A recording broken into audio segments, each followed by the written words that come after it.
नमस्कार, good morning, जय श्री कृष्णा, राधे राधे। कैसे हो आप सब? काफ़ी लंबे समय बाद एक बार फिर से मुलाकात कर रहे हैं। क्या कह सकते हैं, इतने दिन आपसे रूबरू नहीं होने का कारण कुछ और है, वो हम फिर कभी सही वक्त आने पर बताएंगे कि हम कहाँ बिजी थे। तो हम बात कर रहे थे तृतीय श्रेणी शिक्षक भर्ती परीक्षा की। विज्ञप्ति जारी हो गई है, फॉर्म चल रहे हैं और बात कर रहे हैं लेवल 2 की, जिसमें पद काफ़ी कम देखने को मिल रहे हैं। क्योंकि एक सीधी बात है कि जो विशेष शिक्षा जो है, स्पेशल एजुकेशन, उसके मतलब एक भी पद नहीं आना, कहीं ना कहीं सरकार के ऊपर ये आरोप लगाया जा सकता है कि क्या वास्तव में आपके पास विशेष शिक्षा के लिए सारे टीचर्स अवेलेबल है? मतलब कहीं आप एक भी पोस्ट आपके सामने खाली नहीं है क्या? फिर बात कर रहे हैं सेकंड लेवल की, जिसमें मात्र 2200 पोस्ट, 2500 पोस्ट भी नहीं कह सकते हैं, 2200 पोस्ट है, जिसमें सब्जेक्ट वाइज यदि हम अलग अलग करें और कैटेगरी के हिसाब से बांटें तो मेरे हिसाब से मेल फीमेल कैटेगरी के हिसाब से यदि पोस्टों का डिवाइड करें सब्जेक्ट वाइज, तो उसमें 30 से लेके 35, 40, 45 के आसपास पोस्टें मिलती हैं। जो इतना बड़ा क्षेत्रफल राजस्थान का और इतने सारे बेरोजगार, मतलब आप मान के चलो कि कम से कम 7 से 8 लाख अभ्यर्थी कम से कम एग्जाम देने बैठेंगे लेवल 2 के अंतर्गत। ठीक है, तो 2200 पोस्ट बहुत कम पोस्ट है, नाम मात्र की पोस्ट है सिर्फ। और सरकार कह रही है ना कि हमने इतनी सारी भर्तियां करवा दी है, पेपर लीक नहीं हुए हैं।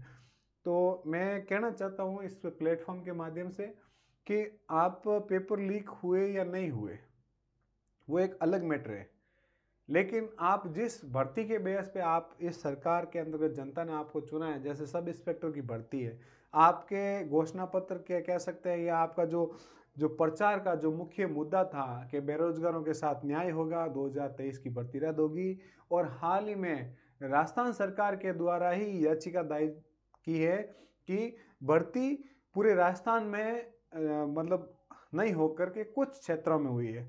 तो क्या जिस क्षेत्रों में ये पेपर लीक हुआ है, क्या वहाँ पे एक दो अभ्यर्थी एग्जाम देने गए थे? आप किसी भी स्कूल के सेंटर में चले जाओ, कम से कम अभ्यर्थी आपको 240 अभ्यर्थी तो एक स्कूल में मिलते हैं। ये आरपीएससी की गाइडलाइन के हिसाब से कम एक स्कूल में 240 अभ्यर्थी परीक्षा देंगे। तो मान लीजिए एक सेंटर पे यदि मान लीजिए पेपर आउट हो गया, तो भी 240 फर्जी सब इंस्पेक्टर तो आपको यूं ही मिल जाएंगे। तो आप मतलब कैसे किस तरह का बयान देते हो, सारा ढिंडोरा पीट रहे हो। पहले जब भर्ती रद्द हुई तो बोले थे कि हमने रद्द करवा दी, और अब आप खुद आप याचिका दर्ज कर रहे हो कि ये भर्ती कुछ स्थानों पर पेपर लीक हुआ था। मतलब आप एक्सेप्ट कर रहे हो कि हाँ पेपर लीक हुआ, लेकिन हम इसको रद्द नहीं करेंगे, क्योंकि कहीं ना कहीं आपके सरकार के कुछ मंत्री, कुछ एमएलए, मैं तो कहता हूँ मुख्यमंत्री दुरादुर उसमें लिप्त है। क्या पता कोई मुख्यमंत्री का कोई जान पहचान का लगा हुआ हो उसके अंतर्गत, क्या पूर्व सीएम जो बीजेपी की है उसका कुछ लगा हुआ हो। ठीक है, जो वर्तमान में मंत्री है, सांसदीय सचिव है, उनके कुछ कोई जान पहचान के लगे हुए, तो कहीं ना कहीं लगे हुए हैं सब इंस्पेक्टर, इसलिए ये भर्ती सरकार रद्द करना नहीं चाहती। बस हकीकत बात यही है। ठीक है, आज हम बात करेंगे ऐसा ही को छोड़ के, हम बात करेंगे हम तृतीय श्रेणी शिक्षक भर्ती परीक्षा। ये हमारा सुपरफास्ट कोर्स चलेगा, जिसके अंतर्गत समथिंग 20 से लेके 25 क्लासें होगी, जिसमें साइकोलॉजी की सारी 0 to 100 तक ये बैच हमारा बिल्कुल फ्री चलेगा।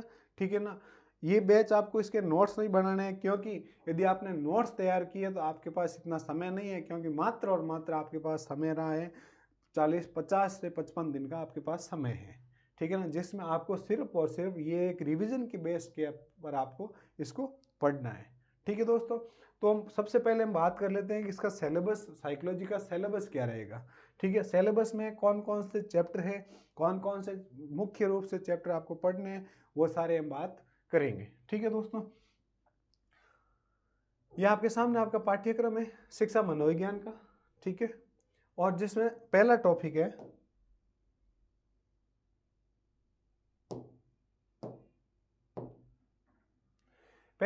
आपका शैक्षिक मनोविज्ञान का अर्थ, क्षेत्र और उसके कार्य।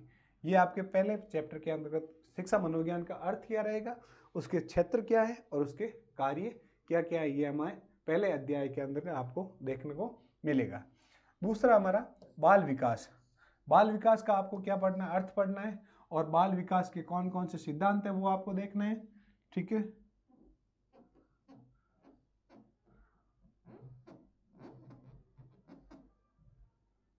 हाँ, बाल विकास के सिद्धांत एवं विकास को प्रभावित करने वाले कारक, ये दोनों ही इंपोर्टेंट है, यहाँ से क्वेश्चन पुटअप होने के 100% चांस है।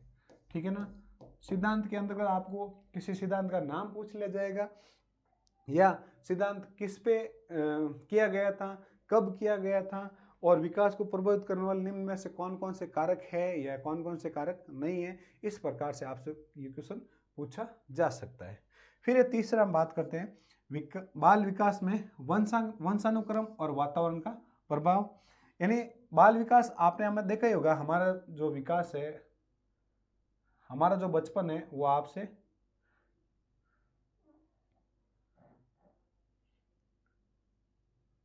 जो बाल विकास जब हम छोटे थे अब बड़े हो गए और हम हमारे घर में देखते हैं बच्चों का विकास किस तरीके होता है, उसका वंशानुक्रम और वातावरण का उनके ऊपर क्या प्रभाव पड़ता है, वो सारी बातें हम इसके अंतर्गत हम स्टेप बाय स्टेप पढ़ते जाएंगे। ठीक है। फिर आता हमारा व्यक्तित्व, इंपोर्टेंट करके इसकी क्या है, संकल्पना क्या है, इसके प्रकार, यानी संकल्पना का अर्थ है इसका अर्थ। ठीक है, इसके प्रकार, व्यक्तित्व को प्रभावित करने वाले कारक और व्यक्तित्व का मापन, यानी हम किसी व्यक्ति का मापन किस तरीके से किया जा सकता है, इस अध्याय के अंतर्गत हम ये देखेंगे। और व्यक्तित्व को प्रभावित करने वाले कौन कौन से कारक हैं वो भी हम इसके अंतर्गत पढ़ेंगे। ठीक है। फिर आती है हमारी बुद्धि की संकल्पना, विभिन्न बुद्धि सिद्धांत एवं बुद्धि मापन। यानी बुद्धि के जो सिद्धांत है, एक सिद्धांत, द्वितीय सिद्धांत, तृतीय सिद्धांत, ऐसे करके जो सिद्धांत दे रखे अलग अलग मनोवैज्ञानिकों के द्वारा, और उस बुद्धि का मापन किस तरीके से किया जाता है। यानी आपको, यदि आप शिक्षा मनोविज्ञान के अभ्यर्थी हो और आपको बोल दिया जाए कि अमुक व्यक्ति का बुद्धि का मापन करना है, तो आप किस प्रकार से करोगे। यदि आपने साइकोलॉजी को सही ढंग से समझा है और आपने इसको पढ़ा है, तो आप किसी व्यक्ति का मूल्यांकन उस बेस, आपके पास कुछ हिंट होगी, उसके हिसाब से आप उसका आकलन निकाल सकते हो कि इस व्यक्ति के अंतर्गत बुद्धि की क्षमता कितनी है। ठीक है। फिर आपका आता है, नेक्स्ट आता है अधिगम का अर्थ। अधिगम सीखना है, आप हर समय, हर वक्त, हर जगह आप कुछ ना कुछ नया सीखते हो। उसका अर्थ, अधिगम को प्रभावित करने वाले कौन कौन से कारक हैं, ये इस चैप्टर के अंतर्गत देखेंगे। फिर आते हैं अधिगम के विभिन्न सिद्धांत। सिद्धांत कौन कौन से अलग अलग वैज्ञानिकों ने अलग अलग सिद्धांत दिए, उसके हिसाब से आपको पढ़ने हैं। सिद्धांत के अंतर्गत नाम पूछ लिया जाएगा, सिद्धांत के जो उपनाम है उसके बारे में भी क्वेश्चन पूछा जा सकता है, सिद्धांत वैज्ञानिकों ने कब दिया था वो भी पूछा जाता है, और वर्तमान स्वरूप या वर्तमान शैक्षिक परिदृश्य के हिसाब से उस सिद्धांत का क्या महत्व क्या है, इस पर भी क्वेश्चन बन सकता है। फिर है अधिगम की विभिन्न प्रक्रियाएं, यानी आपको सीखने के लिए किन किन प्रक्रियाओं से होकर गुजरना पड़ता है, वो स्टेप कौन कौन से हैं जिससे आप कुछ ना कुछ नया सीख सकते हो, वो सारी बातें हम इसके अंतर्गत देखेंगे।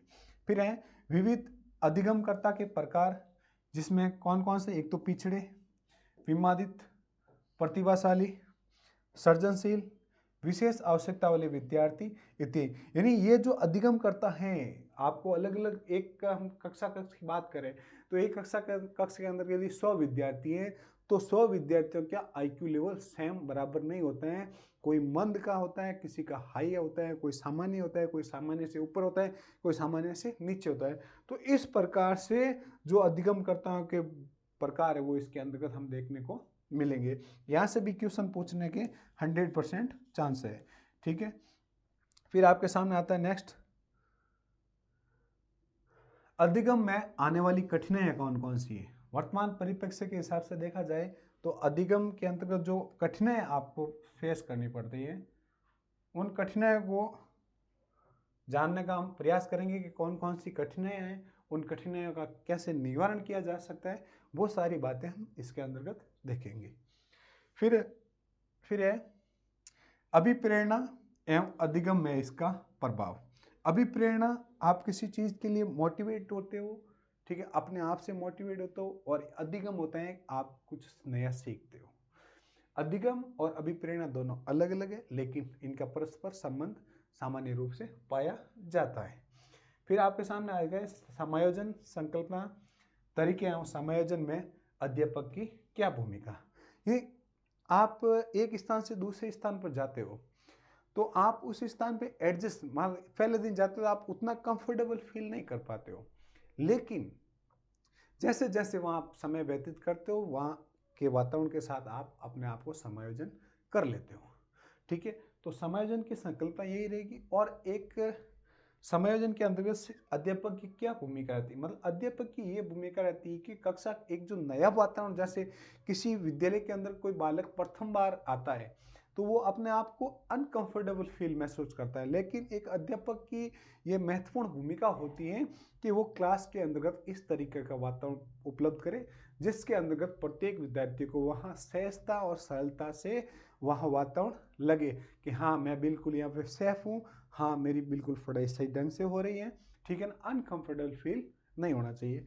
तो ये हमारे टोटल 12 टॉपिक हैं और सुपर फास्ट 25 क्लास के अंतर्गत हम इसको कंप्लीट कर लेंगे, ठीक है। आपको किसी प्रकार के नोट्स नहीं बनाने, जो मैं पढ़ा रहा हूँ आप वीडियो को 1 या 2 बार आप देख सकते हो, सारा का सारा निःशुल्क है, किसी भी प्रकार कोई पेड नहीं है, ठीक है।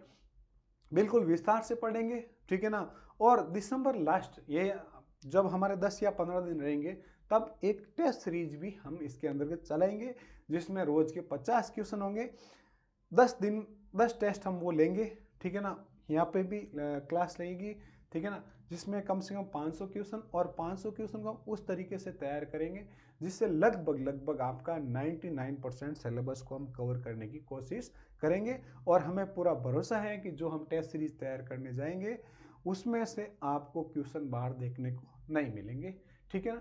तो बने रहे हमारे चैनल के साथ। अभी तक इस वीडियो को लाइक नहीं किया है तो लाइक कर दो और शेयर कर दो अपने उस दोस्त के साथ जिसको अभी तक पता नहीं है कि सुपर फास्ट क्लास जो स्टार्ट हो चुकी है, ठीक है ना, साइकोलॉजी की, विशेष रूप से तृतीय श्रेणी की, ठीक है। तो आपको चिंता करने की कोई बात नहीं है, आप हमारे साथ बने रहे और आप और हम दोनों मिलकर आप हमारा जो लक्ष्य है तृतीय श्रेणी शिक्षक भर्ती परीक्षा का, उसको हम साकार करने की कोशिश करेंगे। आप चाहे सब्जेक्ट आपका चाहे एसएसटी हो, चाहे साइंस हो, चाहे कोई भी सब्जेक्ट हो, साइकोलॉजी सबकी सेम ही है, ठीक है, इसमें कोई चेंजेस नहीं है।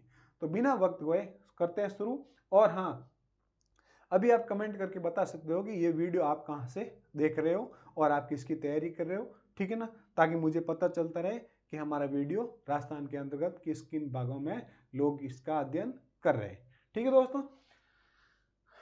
तो आज का हमारा जो पहला टॉपिक है शिक्षा मनोविज्ञान, अर्थ, क्षेत्र और कार्य, ठीक है।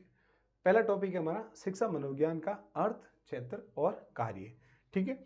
शिक्षा मनोविज्ञान क्या है? शिक्षा मनोविज्ञान के अंतर्गत जो शिक्षार्थी के व्यवहार का अध्ययन, शिक्षार्थी कैसे प्रत्यक्षण करता है, वो क्या सीखता है, वो क्या सोचता है और याद कैसे करता है और उस चीज को कैसे समझता है, इसके अंतर्गत हम बात करेंगे। शिक्षा मनोविज्ञान के अंतर्गत जो शिक्षार्थी होता है उसका व्यवहार का अध्ययन यहाँ पे किया जाता है। शिक्षार्थी उसका कैसे प्रत्यक्षण, उसको याद कैसे करता है, वो क्या सीखता है और वो क्या सोचता है, उसका याद करने का तरीका कैसा है और वो उस चीज को कैसे समझता है, ये सारी की सारी बातें हम शिक्षा मनोविज्ञान के अंतर्गत करेंगे, ठीक है। अब है शिक्षा मनोविज्ञान का संक्षिप्त विवरण, ठीक है ना। कभी इसमें क्वेश्चन यहाँ से पुटअप हो सकता है, जो मनोविज्ञान का संक्षिप्त विवरण है, सीधा सीधा आपसे क्वेश्चन पूछा जा सकता है कि जो मनोविज्ञान है, मनोविज्ञान आपको हिंदी के अंतर्गत ऐसा मिलेगा और इंग्लिश मीनिंग आप याद कर लेना, क्योंकि काफ़ी सारे स्टूडेंट जब साइकोलॉजी लिखने को बोलते हैं कि हाँ साइकोलॉजी लिखो, तो वो पी से शुरू नहीं करते हैं, वो एस से शुरू करता है, लेकिन वास्तव में ये मीनिंग पी से शुरू होती है, PSYCHOLOGY,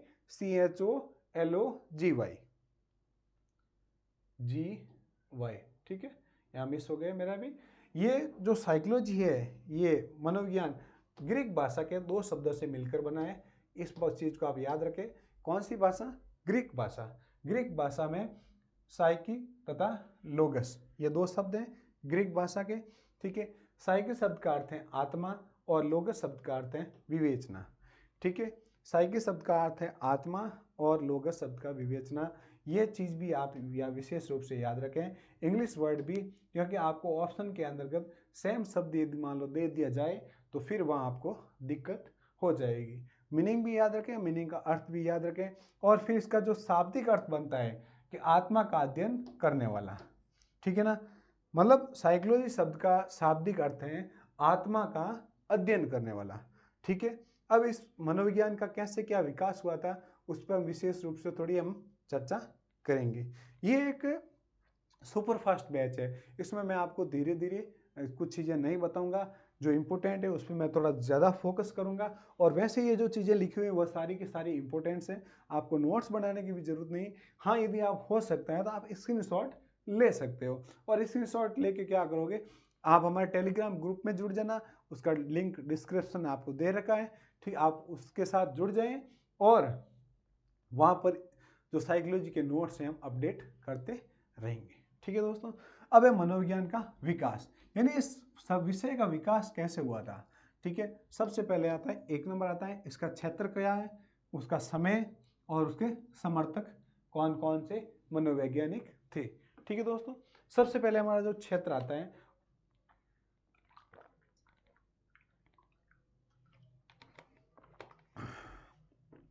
सबसे पहले जो हमारे सामने क्षेत्र आता है वो आता है आत्मा का विज्ञान। ये कब आया था? ये 16वीं शताब्दी के अंत तक आया था, और इसको समर्थक यदि आपसे पूछा जाए प्लेटो, सुकरात, अरस्तु और डेकार्त, ये 4 मनोवैज्ञानिक विशेष रूप से इस आत्मा के विज्ञान के समर्थक माने जाते हैं। आपसे क्वेश्चन ये पूछा जा सकता है कि आत्मा के विज्ञान के संदर्भ में कौन कौन से मनोवैज्ञानिक थे, तो सीधा सीधा आपको प्लेटो, सुकरात, अरस्तु और डेकार्त, ये चारों नाम आपको याद रखने हैं। और ये आत्मा का विज्ञान कब? 16वीं शताब्दी के अंत तक उस समय ये चला था। उसके बाद कुछ कमियां रही थी आत्मा का विज्ञान मानने के लिए, फिर इसका दूसरा रूप आ जाता है मस्तिष्क का विज्ञान, यानी शरीर के अंदर क्या होती है? आत्मा। ठीक है ना, आत्मा से क्या काम करता है? आपका मस्तिष्क। इस चीज इस तरीके से आप याद करोगे ना तो इसका ये स्टेप है वो आप याद कर सकोगे। और कभी कभी बात पूछा भी जा सकता है, और पूछा भी गया है कि मनोविज्ञान के विकास का प्रथम चरण का नाम क्या था, या मस्तिष्क के विज्ञान के बाद का चरण का नाम क्या था, उससे पहले का क्या चरण का नाम था। तो आपको ये सीक्वेंस आपको याद रखनी है, आत्मा का विज्ञान। फिर हमारा जो सेकेंड स्टेप आता है वो आता है मस्तिष्क का विज्ञान, जो चलता है 17वीं से 18वीं शताब्दी तक, जिसमें मनोविज्ञान या जो समर्थक आते हैं उसमें आता है जॉन लॉक, पेम्पनोजी, पेस्टोलॉजी, थॉमस और रीड। ये मनोवैज्ञानिक किसके समर्थक हैं? मस्तिष्क के विज्ञान का समर्थन करते हैं। मस्तिष्क का विज्ञान कब से कब तक रहा? 17वीं से 18वीं शताब्दी तक रहा था। ठीक है, इसके समर्थक है जॉन लॉक, पेम्पनोजी, पेस्टोलॉजी और थॉमस और रीड। ये मनोविज्ञान किसके समर्थक हैं? मस्तिष्क के विज्ञान के समर्थक है। अब मस्तिष्क की यदि बात आई है तो मस्तिष्क के अंतर्गत जाते ही कोई चीज क्या होती है? चेतन होती है। तो फिर ये तीसरा स्टेप आ गया हमारा चेतना का विज्ञान। चेतना का विज्ञान कब विकसित हुआ था? 19वीं शताब्दी के अंतर्गत। ठीक है, चेतना का विज्ञान 19वीं शताब्दी में विकसित होता है। और उस समय जो प्रमुख मनोवैज्ञानिक थे, एक Titchener, William Wundt, William James, वाइस जेम्स सली। ठीक है, ये मनोवैज्ञानिक किसके समर्थक थे? चेतना के विज्ञान के समर्थक थे। फिर हम बात करते हैं लास्ट वाला स्टेप जो आता हमारा व्यवहार का विज्ञान। ठीक है, व्यवहार का विज्ञान जो आज भी प्रचलित है, इसकी ये कब आया था? 20वीं शताब्दी के अंतर्गत। और इसके प्रमुख वैज्ञानिक समर्थक कौन कौन से हैं? एक तो पावलोव जो आप पढ़ रहे हो, वाटसन आप पढ़ रहे हो, वुडवर्थ आप पढ़ रहे हो, स्किनर, मैकडूगल, थॉर्नडाइक, टॉलमैन, हल, मन इत्यादि। वर्तमान में ये जो नाम है ये बहुत ही आपने सुना होगा, इनकी परिभाषा भी अक्सर अलग अलग अध्याय के हिसाब से पूछी जाती है। ठीक है ना। और ये जो अधिगम के जो सिद्धांत है उसके अंतर्गत लगभग ये सारे वैज्ञानिक आपको देखने को मिलेंगे। पावलो मिलेगा आपको, Watson, Woodworth, Skinner, McDougall, Thorndike, Tolman, हल और मन। ये किसके समर्थन में है? ये व्यवहार का विज्ञान, यानी जो वर्तमान में जो विज्ञान का जो स्वरूप चल रहा है, जो विकास चल रहा है, वो व्यवहार के विज्ञान के रूप में चल रहा है। कब चल रहा है? 20वीं शताब्दी। सबसे पहली बात की जाए तो आत्मा का विज्ञान, आत्मा के बाद मस्तिष्क का विज्ञान, मस्तिष्क के बाद चेतना का विज्ञान, और चेतना के बाद व्यवहार का विज्ञान। यानी सबसे पहले बात आती है आत्मा के अंतर्गत, आत्मा से जाती है मस्तिष्क में, मस्तिष्क में क्या उत्पन्न होती है? चेतना, और चेतना के बाद क्या आदमी चेतन, जब चेतन अवस्था में आदमी होता है तो वो सबसे सही ढंग से क्या करता है? व्यवहार करता है। इस तरीके से आप अपने दिमाग में एक प्रकार की ट्रिक तैयार कर ले, जिससे आपसे यदि पूछा जाए, इसकी सीक्वेंस भी पूछा जाए तो आप आराम से बता सकते हो। ठीक है दोस्तों, अब हम बात करेंगे आगे मनोविज्ञान के प्रमुख क्षेत्र, यानी मनोविज्ञान के कौन कौन से क्षेत्र हैं उसके बारे में हम पढ़ेंगे। तो ये आपके मनोविज्ञान का है। मनोविज्ञान के क्षेत्र में सबसे पहले बात करते हैं तो हम औद्योगिक मनोविज्ञान भी इसका एक क्षेत्र है। बाल मनोविज्ञान भी इसके अंतर्गत आता है। शिक्षा मनोविज्ञान आप जो पढ़ रहे हो, व्यक्तिगत मनोविज्ञान, यदि आप शिक्षा मनोविज्ञान पढ़ रहे हो तो व्यक्तिगत मनोविज्ञान पढ़ोगे। परा मनोविज्ञान, मानव मनोविज्ञान, किशोर मनोविज्ञान, पशु मनोविज्ञान और प्रौढ़ मनोविज्ञान, सामान्य मनोविज्ञान, समाज मनोविज्ञान, प्रयोगात्मक मनोविज्ञान और असामान्य मनोविज्ञान। इसके सर बोले, आप पूछोगे सर ये क्षेत्र आपने ऐसे बता दिए सर, अब क्वेश्चन कैसे पूछा जाएगा? आपसे क्वेश्चन ये पूछा जाएगा कि मनोविज्ञान के निम्न में से क्षेत्र नहीं है, तो इसमें से 3 नाम ये होंगे और एक नाम इसके मिलता जुलता नाम होगा। आपको ये चीज़ें आपको याद रखनी है, इसको समझनी है, ठीक है ना। बार बार इस तरीके से आप एक चार्ट तैयार कर ले, ठीक है ना, और उनको डेली देखते रहे। इसमें से आपको वेरी इंपॉर्टेंट करके इसमें से आपको क्वेश्चन पूछने की 100% संभावना बनी रहेगी।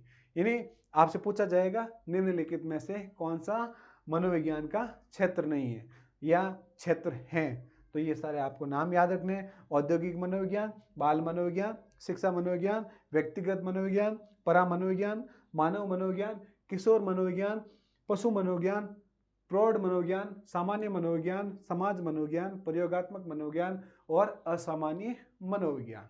ठीक है, तो ये आपके मनोविज्ञान के क्या है? प्रमुख रूप से क्षेत्र।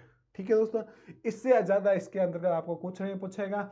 इस क्षेत्र के बारे में विस्तार से डिटेल्स में आपको नहीं जाना है, यहाँ तक कि आपको पढ़ना है। ठीक है ना, आपसे यही पूछा, क्वेश्चन यहीं से पुटअप होगा और इनमें से आपसे नाम पूछा जाएगा, आपके इनके बारे में विशेष डिटेल्स आपसे नहीं पूछी जाएगी।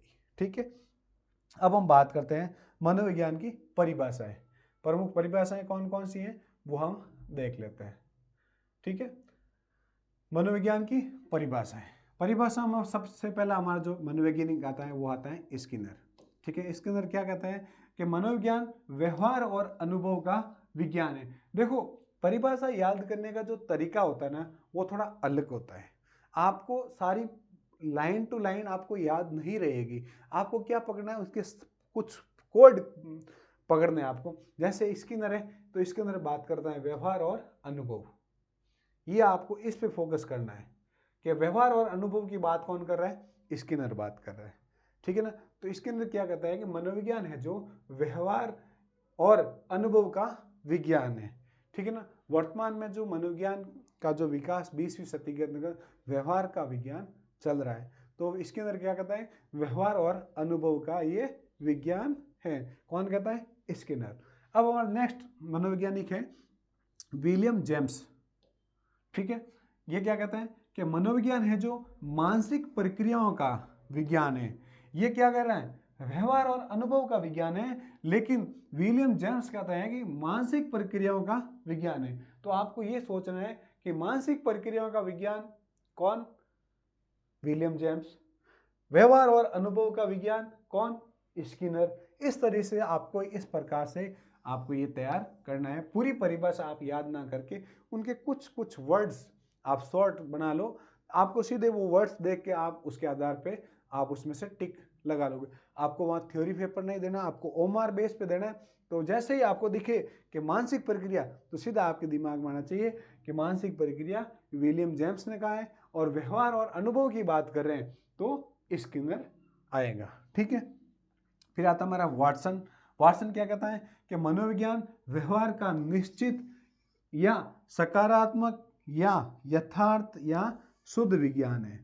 यदि निश्चित की बात की जाए तो निश्चित में कौन आता है? वाटसन।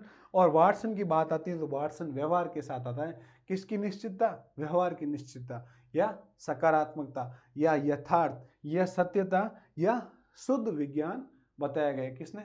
वाटसन ने। वाटसन यदि आप एग्जाम के अंतर्गत पूछा जाए, वाटसन का नाम आते ही आपके दिमाग के अंतर्गत व्यवहारवाद का नाम आ जाना चाहिए। व्यवहारवाद और वाटसन का सीधा संबंध है। तो व्यवहार का निश्चितता कौन बता रहे हैं? वाटसन। ठीक है ना, तो इस प्रकार से आप ये कोड तैयार कर लो। फिर आता है हमारे सामने मैकडूगल।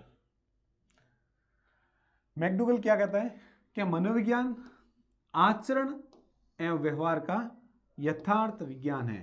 यानी वहां पर क्या था? व्यवहार और अनुभव। यहां क्या है? आचरण एवं व्यवहार। यानी आचरण कौन कर रहा है? सर आचरण मैकडूगल कर रहा है। ठीक है ना, आचरण एवं व्यवहार का यथार्थ विज्ञान है। तो इस तरीके से आप याद करोगे तो आप परिभाषा आराम से हल कर सकते हो। आपको शॉर्ट चीजें पकड़नी है कि मैकडूगल किसका आचरण एवं व्यवहार का बात कर रहे हैं, इसके अंदर किसका व्यवहार है? वो अनुभव का बात कर रहे हैं। ठीक है ना, फिर हमारे सामने क्रो एंड क्रो। ये लास्ट बार पूछी गई थी और शायद यदि मान लो रिपीट होने के चांसेस हैं तो यहाँ से क्वेश्चन बन सकता है कि मनोविज्ञान मानव व्यवहार और मानव संबंधों का अध्ययन करता है। क्रो एंड क्रो क्या कहता है? क्रो एंड क्रो क्या कहता है कि मानव व्यवहार और मानव संबंधों का अध्ययन करता है। कौन? मनोविज्ञान। ठीक है, तो इस तरीके से आप परिभाषा के अंतर्गत, आप चाहे इस टॉपिक की बात नहीं करूं, आगे हम जो भी टॉपिक पढ़ेंगे, टोटल 12 टॉपिक है, जो भी हम टॉपिक पढ़ेंगे उसमें आपको परिभाषा आपको इसी हिसाब से याद करनी है। और 3rd ग्रेड के अंतर्गत एक चीज आप विशेष रूप से याद रखना कि परिभाषा आपसे सीधी सीधी पूछी जाएगी। परिभाषा में से आपसे 1 या 2 क्वेश्चन आपसे पूछा जाएगा। तो आपका इस तरीके से यदि पढ़ने का तरीका होगा तो आप उसको गलत नहीं कर पाओगे। ठीक है, फिर आप मनोविज्ञान के बारे में कुछ देखते हैं कि मनोविज्ञान को व्यवहार के अध्ययन के विज्ञान के रूप में जे.बी. वाटसन ने सर्वप्रथम परिभाषित किया है। इंपोर्टेंट करके है, यहाँ से क्वेश्चन पुटअप हो सकता है। ठीक है ना, इस चीज को आप विशेष ध्यान रखें। यानी जे.बी. वाटसन ने सर्वप्रथम व्यवहार के अध्ययन के विज्ञान के रूप में इसको परिभाषित किया है। सीखना, प्रत्यक्षण, हाव भाव आदि जिनका वस्तुनिष्ठ अध्ययन संभव है उसका ही अध्ययन मनोविज्ञान करता है। देखो, मनोविज्ञान क्या करता है कि सीखना, प्रत्यक्षण, हाव भाव आदि जिनका वस्तुनिष्ठ अध्ययन संभव है उनका ही यह अध्ययन करता है। और इसके साथ ही मनोविज्ञान उन मानसिक प्रक्रियाओं का भी अध्ययन करता है जिनका सीधा प्रेक्षण तो नहीं किया जा सकता। यानी सीधा मनोविज्ञान क्या कह रहे हैं कि ये जो सीखना, प्रत्यक्षण, हाव भाव आदि का जो वस्तुनिष्ठ अध्ययन तो ये करता है, लेकिन साथ ही साथ ये उन चीजों का भी अध्ययन करता है जिनका सीधा संबंध तो इससे नहीं है, लेकिन क्या है, परंतु उसके बारे में आसानी से व्यवहारात्मक एवं मनोवैज्ञानिक आंकड़ों के आधार पर अनुमान लगाया जा सकता है। ठीक है ना, ये क्या कहता है कि आपका जो सीखने का तरीका, जो हाव भाव है, उसका तो ये अध्ययन करता है, लेकिन इसके साथ साथ और भी चीजों का अध्ययन करता है जिसका इसके मनोविज्ञान के साथ सीधा संबंध नहीं पाया जाता है। लेकिन ये क्या कहता है, व्यवहार एवं मनोविज्ञान के आंकड़ों के आधार पर जो अनुमान लगाकर उसका अध्ययन कर सकता है। ठीक है दोस्तों, फिर आपके सामने आता है कि मनोविज्ञान में प्लेटो को द्वैतवाद का जनक माना गया है। वेरी इंपॉर्टेंट करके आप इसको नोट कर लेना या अपने बुक्स में हाईलाइट कर लेना। नोट्स आपके पास बने हुए होंगे, नहीं है तो ये चीज आप लिख देना कि द्वैतवाद के जनक किसको माना गया है। तो द्वैतवाद के जनक प्लेटो को माना गया है। ठीक है, इसको आप हाईलाइट कर लेना। फिर साइकोलॉजी शब्द का सर्वप्रथम प्रयोग रुडोल्फ गोल्काय 1990 में किया था। यानी जो साइकोलॉजी शब्द का सर्वप्रथम प्रयोग है, ये भी क्वेश्चन पूछा जा सकता है कि साइकोलॉजी शब्द का सर्वप्रथम प्रयोग किसने किया था। ठीक है ना, साइकोलॉजी शब्द की बात कर रहा हूँ मैं, इस चीज़ को आप याद रखो। क्वेश्चन आपको घुमा फिरा के पूछा जा सकता है। अभी वर्तमान में आरपीएससी अधीनस्थ बोर्ड एक दूसरे से कांटे की टक्कर पे तुली हुई है कि मैं पेपर हार्ड बनाऊं या वो बोलती है मैं पेपर हार्ड बनाऊं। तो आप इस चीज़ को हल्के में नहीं ले, ठीक है ना। आप पर्सन को सही ढंग से पढ़े, उसमें क्या पूछा जा रहा है उस चीज़ को आप नोट या उसको हाईलाइट करने के बाद उसका उत्तर देने का प्रयास करें। ठीक है दोस्तों। फिर है 16वीं शताब्दी से पूर्व अरस्तु के प्रयासों से मनोविज्ञान दर्शन शास्त्र से अलग हुआ, इसलिए अरस्तु को मनोविज्ञान का जनक कहा जाता है। यानी 16वीं शताब्दी से पूर्व हम बात कर रहे हैं कि अरस्तु के प्रयासों से जो मनोविज्ञान दर्शन शास्त्र से अलग हुआ है, उसी हिसाब से अरस्तु को क्या कहा गया है, मनोविज्ञान का जनक कहा गया है। ठीक है, क्योंकि ये जो मनोविज्ञान है पहले दर्शन शास्त्र की शाखा से जुड़ा हुआ था, उसके बाद दर्शन शास्त्र से अलग होकर एक स्वतंत्र विषय के रूप में क्या हुआ था, शिक्षा मनोविज्ञान या मनोविज्ञान के रूप में आया था। ठीक है, तो इसका जनक है जो कौन है, अरस्तु। किसका, मनोविज्ञान का जनक अरस्तु है। ठीक है, फिर आता है विलियम वुंट। इसने क्या किया था, प्रयोगात्मक मनोविज्ञान का जनक इसको माना गया है। किसका, प्रयोगात्मक मनोविज्ञान का। किस आधार पर, क्योंकि इसने लिप्जिंग विश्वविद्यालय में 1879 के अंतर्गत पहली मनोविज्ञान प्रयोगशाला स्थापित की थी, जिसके कारण इसको प्रयोगात्मक मनोविज्ञान का क्या माना गया है, जनक माना गया है। ठीक है ना। इसने स्थापना कहाँ, विश्वविद्यालय की स्थापना कहाँ है, ये लिप्जिंग विश्वविद्यालय है 1879 के अंदर। कभी कभी आपको टाइम भी पूछा गया है, कभी कभी स्थान भी पूछ लिया जाता है, और कभी इस विश्वविद्यालय का नाम भी पूछ लिया जाता है। तो आपको ये सारी चीज़ें आपको याद रखनी है, क्योंकि इस फर्स्ट पेपर के जो फर्स्ट हमारा जो पार्ट है उसमें क्वेश्चन बनने के चांस 100% बने हुए हैं। मनोविज्ञान का जनक अरस्तु हो गया, प्रयोगात्मक मनोविज्ञान का जनक कौन है, विलियम वुंट हो गया। ठीक है ना। और मनोविज्ञान जो शब्द है जिसका सर्वप्रथम प्रयोग किसने किया था, रुडोल्फ गोल्काई ने किया था। ये तीनों इंपोर्टेंट है। ठीक है, अब हम बात करेंगे आगे शिक्षा मनोविज्ञान का अर्थ। अभी तक आप इस वीडियो को आपने लाइक शेयर नहीं किया है, चैनल को सब्सक्राइब नहीं किया है, तो अभी आप कर लेना। ठीक है ना। आपको इसी तरह की जो हमारी जो सुपरफास्ट क्लास है अब इस पे चलती रहेगी, बिल्कुल निःशुल्क है, किसी भी प्रकार का पेड नहीं है, आपको 1 रुपये भी नहीं देना होगा। ठीक है।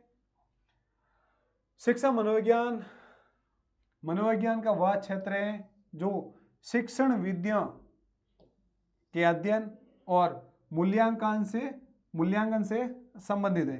करें शिक्षा मनोविज्ञान का अर्थ। शिक्षा मनोविज्ञान का वह क्षेत्र है जो शिक्षण विद्या के अध्ययन और मूल्यांकन से संबंधित है और शैक्षिक समस्याओं वाले विद्यार्थियों की क्या करता है, मदद करता है। यानी जिसको शिक्षा से संबंधित समस्या आ रही है उन विद्यार्थियों को क्या करता है, मदद करता है। कौन, शिक्षा मनोविज्ञान।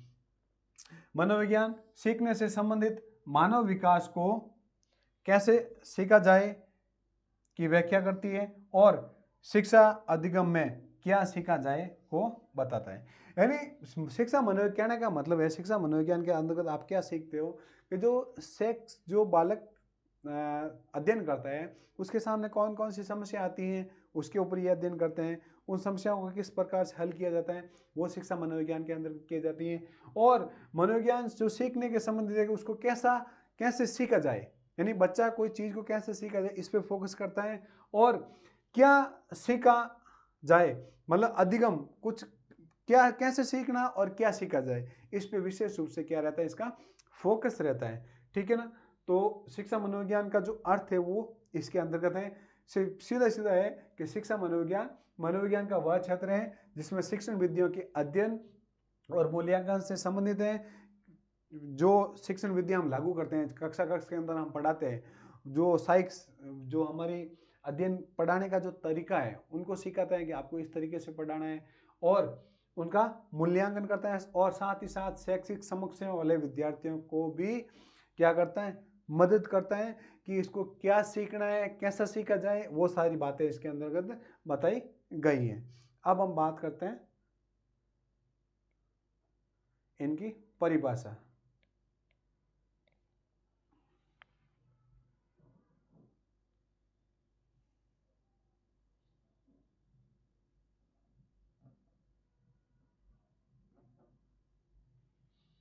मेरे हिसाब से जो पहले हम पीपीटी बना के पढ़ा रहे थे ना, वो मेरे हिसाब से सही रहेगी। ये इस तरीके से मतलब मज़ा नहीं आ रहा है। तो सबसे पहले आता है स्टीफन, आता है एक मनोविज्ञान है, मनोवैज्ञानिक है। ये क्या कहता है कि शिक्षा मनोविज्ञान बालक के शैक्षिक वृद्धि और विकास का व्यवस्थित कर्मिक अध्ययन करता है। यानी आपसे परिभाषा के अंदर सीधा कर्मिक अध्ययन के रूप से यदि आपसे पूछा जाए कि कर्मिक अध्ययन की बात कौन करता है, तो कर्मिक अध्ययन की बात करता है स्टीफन। आपको एक शब्द तोड़ने हैं, कर्मिक अध्ययन, ठीक है ना। पूरी परिभाषा आप याद कर सको तो अच्छी बात है, बहुत अच्छी बात है। देखो सीधी बात है, मैं परिभाषा पूरी याद नहीं कर पाता हूँ, ये मेरी कमजोरी है, ठीक है ना। लेकिन यदि आप कर सकते हो तो कोई दिक्कत वाली बात नहीं, और नहीं तो फिर आप ऐसे पकड़ करो कि व्यवस्थित या कर्मिक अध्ययन की बात कौन करता है, स्टीफन बात करता है। फिर आता है क्रो एंड क्रो, क्योंकि ये जो नाम है हम शिक्षा मनोविज्ञान के, लगभग हर एक चैप्टर के अंतर्गत सेम टू सेम परिभाषा, फिर आप ये मतलब पकड़ करने में आपको दिक्कत हो जाएगी, ठीक है ना। तो यहाँ पे आपने पकड़ कर लिया कि कर्मिक अध्ययन, तो कर्मिक अध्ययन किस में है कि भाई सीधा आप स्टीफन पे चले गए, ठीक है। क्रो एंड क्रो क्या कह रहा है कि शिक्षा मनोविज्ञान व्यक्ति के जन्म से लेकर वृद्धावस्था तक सीखने के अनुभवों का वर्णन तथा व्याख्या करता है। क्रो एंड क्रो क्या कहते हैं कि व्यक्ति जन्म से लेकर वृद्धावस्था तक जो भी उसके जीवन काल में जो भी वो कुछ सीखता है, उन सभी चीजों की क्या करता है, व्याख्या करता है। ये कथन किसका है, क्रो एंड क्रो का। तो क्रो एंड क्रो क्या कहते हैं, जन्म से लेकर वृद्धावस्था तक जो भी वो कुछ सीखता है उस चीज की क्या करता है, व्याख्या। फिर आता है पील। पील क्या कहता है कि शैक्षिक मनोविज्ञान शिक्षा का विज्ञान है। यानी पील कह रहे हैं कि शिक्षा का विज्ञान है, शैक्षिक मनोविज्ञान शिक्षा का मनोविज्ञान है।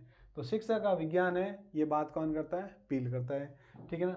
फिर आपके सामने आ जाएगा स्किनर।